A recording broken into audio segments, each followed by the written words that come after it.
হযরত বেলাল যেদিন কালেমা পড়লেন, ওনার মনিব ছিল উমাইয়া ইবনে খালাফ। এই কুখ্যাত কাফির উমাইয়া হযরত বেলালকে মারতে লাগছেন। মারতে মারতে সারাটি শরীর রক্তাক্ত করে দিছে। প্রতিদিন হযরত বেলালকে ঈমান আনয়নের অপরাধে প্রহার করা হয়।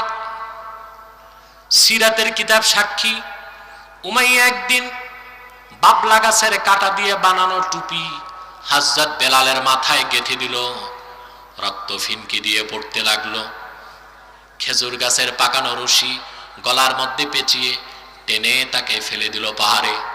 পাহাড় থেকে টেনে টেনে জ্যান্ত মানুষটাকে মরুভূমিতে নিয়ে আসলো।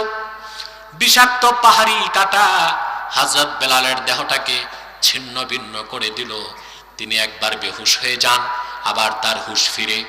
মরুভূমির তপ্ত বালুতে আগুনের অঙ্গার বিছিয়ে পাপিষ্ঠ উমাইয়া হযরত বেলালকে নগ্ন দেহ করে আগুনের অঙ্গারের উপর শোয়াই দিল। বুকের মধ্যে একটা পাথর রেখে দিল। হযরত বেলাল বেহুশ হয়ে গেলেন।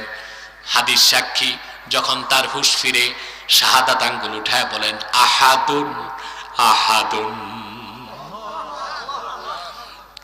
এভাবে চলল নির্মম প্রহার। তিনি তার ঈমানকে ধরে রাখলেন, জীবন দিতে চাইলেন, ঈমান দিতে চান নাই।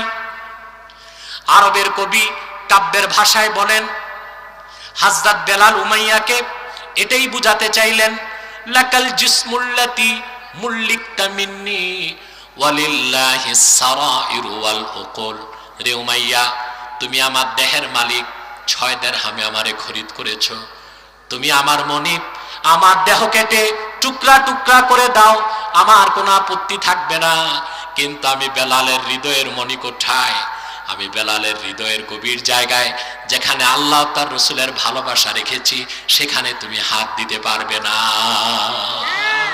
সুবহানাল্লাহ।